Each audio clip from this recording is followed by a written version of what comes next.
After Juilliard, I got a job playing for strippers at the nut club in the village at Sheridan Square.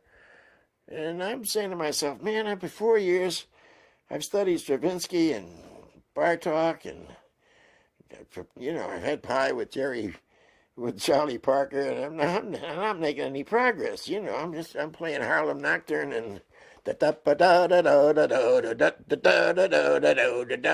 whack.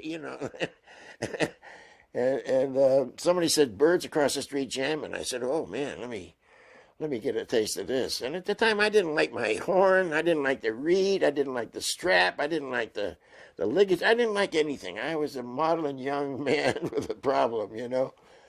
And so I went over there, and there was the great Charlie Parker in a club called, it's still there, and I can't think of the name of it. And there was the great Charlie Parker, and he was playing on Larry Rivers. You know Larry Rivers, the painter? Yeah. And, well, he had a baritone sax, and Bird was playing on the baritone sax. There was a piano about this long, a terrible-looking instrument. There's a guy playing it was about 90 years old, and his father was on drums, which were a couple of pie plates and this little snare drum, and that was it. That was the band.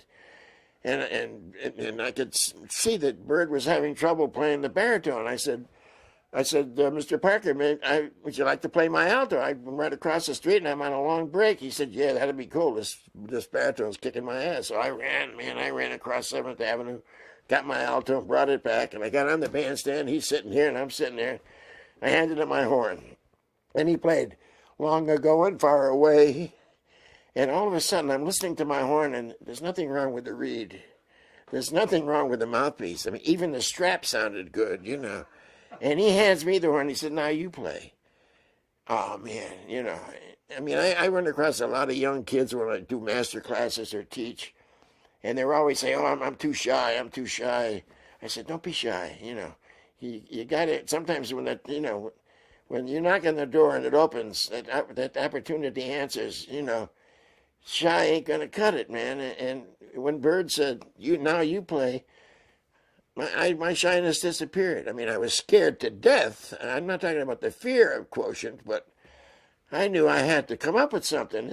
I'm playing for Bird, man. And I knew the song. Harvey LaRose made me they have what they call the real book, all the songs ever written. I am a walking real book. I know all the tunes from playing 4 of the Hit Parade songs every week for years in my lessons. So I did a fair job on Long Ago and Far Away, Jerome Kern. And Bird leaned over, and in my ear he said, sounds real good, Phil. Oh, be still my heart. This time I levitated over 7th Avenue. I went and I played the shit out of Harlem Nocturne. And I stopped looking for the magic reed, the magic mouthpiece, the magic strap, and I started to practice. And I started to focus, and I stopped being a maudlin, sad young man. I became an artist. From those, it sounds real good, Phil. So I didn't know whether I was making progress. But when Bird said, you're doing okay, the path was clear.